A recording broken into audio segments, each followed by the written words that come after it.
Cuando se piensa en una revista donde publicar, intervienen factores como relevancia, visibilidad, índices de impacto. Sin embargo, aquí vamos a hablar desde el punto de vista de dar solución a los mandatos de acceso abierto. Lo mejor es publicar en revistas que sean de acceso abierto por su propia naturaleza. ¿Cómo encontrarlas? Pues se pueden buscar en los directorios como DOAG y pueden ser gratuitas para el autor o generalmente se financian pagando las APCs, el Article Processing Charge, que son las tasas para publicar en acceso abierto. Lo importante es que estas revistas llevan consigo unas licencias abiertas Creative Commons para que luego se pueda reutilizar. Si esto no es posible, la siguiente solución sería publicar en una revista híbrida que permite que el artículo que se envía pueda ir en acceso abierto con licencias Creative Commons siempre que se pague una tasa, una PC, para publicar en abierto ese artículo que va a ir dentro de una revista con todos los números por suscripción. Si ninguna de estas alternativas es posible, la opción de publicar en una revista cerrada para el acceso abierto tiene que estar mediatizada por las políticas editoriales que tiene esa revista, si permite que luego vaya a un repositorio, en qué plazo, etcétera. Lo que hay que intentar es retener derechos de autor para poder luego poner una licencia que sea reutilizable y sobre todo, y como vamos a ver más adelante, guardar las distintas versiones. ¿Cómo encontramos las políticas editoriales? La herramienta principal es Sherpa Romeo. Es una página donde se puede buscar por el título de la publicación, por el ISSN o incluso por el editor para ver qué tipo de políticas tiene con respecto al acceso abierto, o sea, a publicar en acceso abierto o en depositarlas posteriormente en un repositorio. Se pueden buscar las políticas editoriales de cada revista, también se pueden buscar por editor, pero esto no es tan fiable porque luego cada revista del propio editor puede tener distinta política.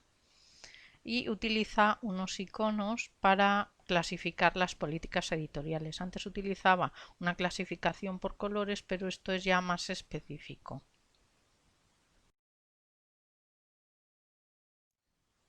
Este es un ejemplo de una revista en Sherpa Romeo.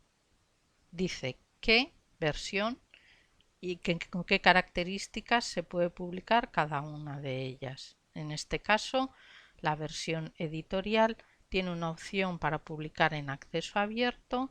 La versión aceptada, que es la que ha pasado revisión por pares, tiene la opción de publicarla en un repositorio institucional y la versión preprint, que es la que se envía antes de pasar la revisión, no está permitida.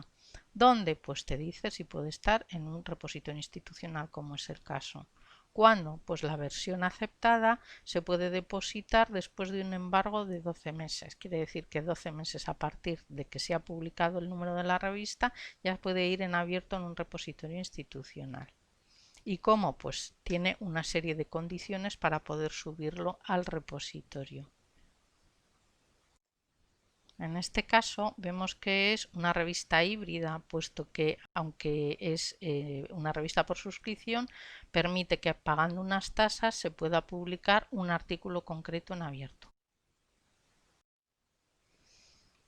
Para las revistas españolas hay una herramienta similar a Sherpa Romeo que se llama Dulcinea.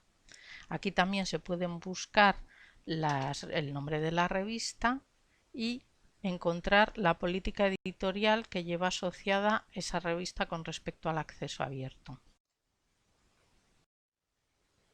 Si no, en la propia publicación se pueden encontrar también las características de acceso abierto. Por ejemplo, aquí en esta revista, en la misma página web, tiene una política de acceso abierto que dice que facilita el acceso sin restricciones a todo su contenido desde el momento de su publicación en esta edición electrónica y no tiene ningún coste para los autores.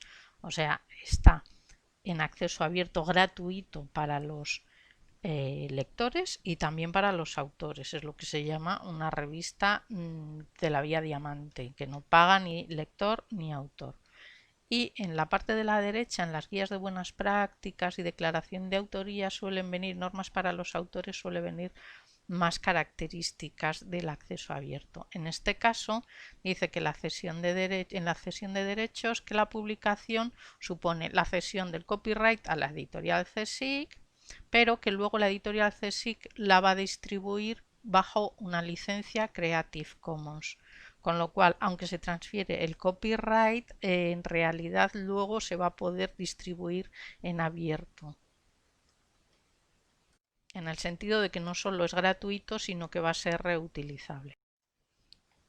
En este caso, que es una revista híbrida, tiene una parte de acceso abierto, se puede publicar en acceso abierto, pero en realidad la revista es por suscripción, tiene bien especificadas las posibilidades.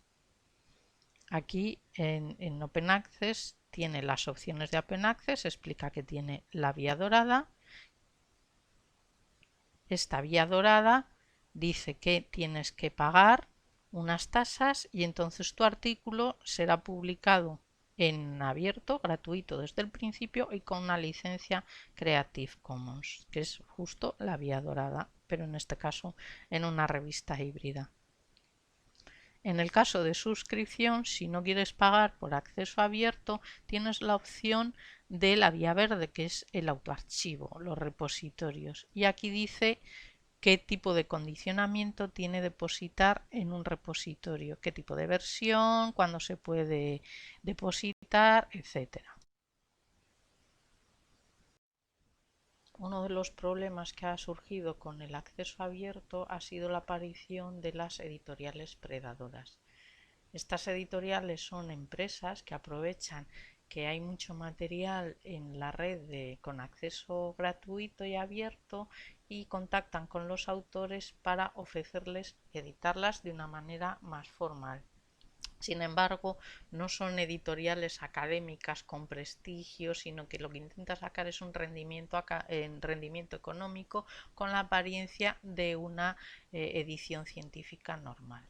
Jeffrey Bell fue el que destapó este asunto y estuvo llevando durante muchos años una lista donde iba recogiendo todas las revistas o las editoriales que él consideraba que eran predadoras. Ya hace un tiempo que ha dejado de elaborarla, pero ha habido otras iniciativas que han recogido esa propuesta. Una de las cuestiones que han surgido, de las páginas que han surgido para evitar las editoriales predadoras es este proyecto de Think, Check, Submit. Lo que intentan es que antes de publicar en una revista, en una editorial, cuando te ofrecen publicarla, tengas una serie de criterios para que sepas que esa revista es fiable, es reconocible y es académicamente aceptable. Entonces ofrece una lista para chequear que tiene cuestiones desde si tiene datos de contacto, cómo se hace la revisión por pares o si reconoce al comité editorial. Generalmente estos comités editoriales los forman personas académicamente poco conocidas o incluso a veces son personas que sí que son conocidas pero que ni siquiera ellos saben que forman parte, que tienen en la editorial puesto que forman parte de su consejo editorial. Una manera de identificarlas también es que esa revista esté recogida en un directorio de revistas de acceso abierto o que esté indizada en páginas como Scopus o la Web of Science. Entonces, ¿cómo se cumple además de estas recomendaciones con los mandatos de acceso abierto? La primera opción, por supuesto, es utilizar licencias abiertas, utilizar Creative Commons en los trabajos a publicar. Ya hemos visto que no siempre se puede aceptar, que las revistas aceptan que se publique con una Creative Commons, pero esto es lo principal, no solo ya que sea gratuita para el público, sino que realmente pueda ser reutilizable. Y esto se garantiza con una licencia Creative Commons, que es una declaración de intenciones de qué es lo que se puede hacer con esa publicación.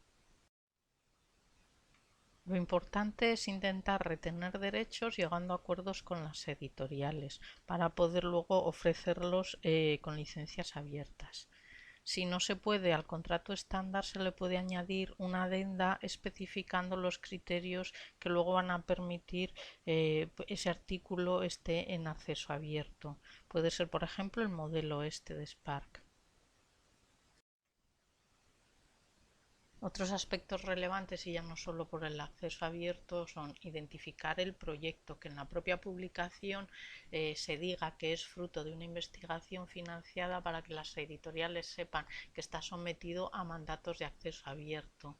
Y por otra parte es muy interesante identificar la autoría a través de un identificador de autor como ORCID, que proporciona un número a cada autor que le identifica unívocamente y que puede utilizar en todas sus publicaciones.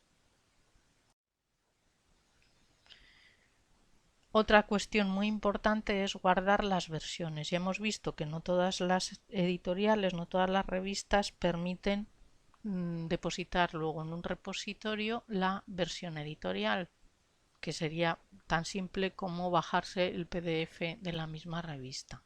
Entonces hay que tener mucho cuidado con las versiones de los artículos y guardarlas. La versión borrador, o lo que se envía a la revista, lo que se va a enviar a la revista, eso no sirve para luego cumplir con el acceso abierto. El preprint, que es la versión que se envía ya al editor para publicar, tampoco suele servir para dar cumplimiento al acceso abierto, sino que empieza en la revisión, en el momento que ha pasado la revisión por pares. Si el artículo, el paper, ha pasado por revisión por pares y ya se ha aceptado para publicar, una vez pasada la revisión, eso se considera postprint y ya es una versión que pasa por las características del acceso abierto. Y la versión publicada es la que ha salido en la revista ya con su paginación, etcétera. ¿Qué hay que hacer pues? Pues consultar la política de la revista en Sherpa Romeo o en la propia página, y el investigador tiene que guardar las versiones en caso de que la política editorial no permita depositar la versión editorial. ¿Qué hay que tener en cuenta entonces antes de firmar un contrato editorial? La versión del documento que puede pasar en abierto, que ya hemos visto que se puede consultar en Sherpa Romeo o Dulcinea. Cuándo se puede depositar en abierto, o sea, el periodo de embargo en el que la editorial se reserva la explotación comercial, digamos, antes de poder ponerlo de manera gratuita, y qué derechos de explotación conserva el autor sobre el documento. Si no puede conservar derechos suficientes para incluir una licencia Creative Commons, se puede incluir una adenda, o sea, un añadido al contrato en el que remarque que tiene que cumplir con mandatos de acceso abierto y que le tienen que dejar hacer ciertas cosas con ese artículo. Si cedes todos los derechos, luego puede que no puedas poner tu trabajo en tu propia web o en un repositorio, no puedas usar una copia de tu trabajo para distribuir entre tus estudiantes o en un curso, o no puedas usar tu publicación como base para futuros artículos.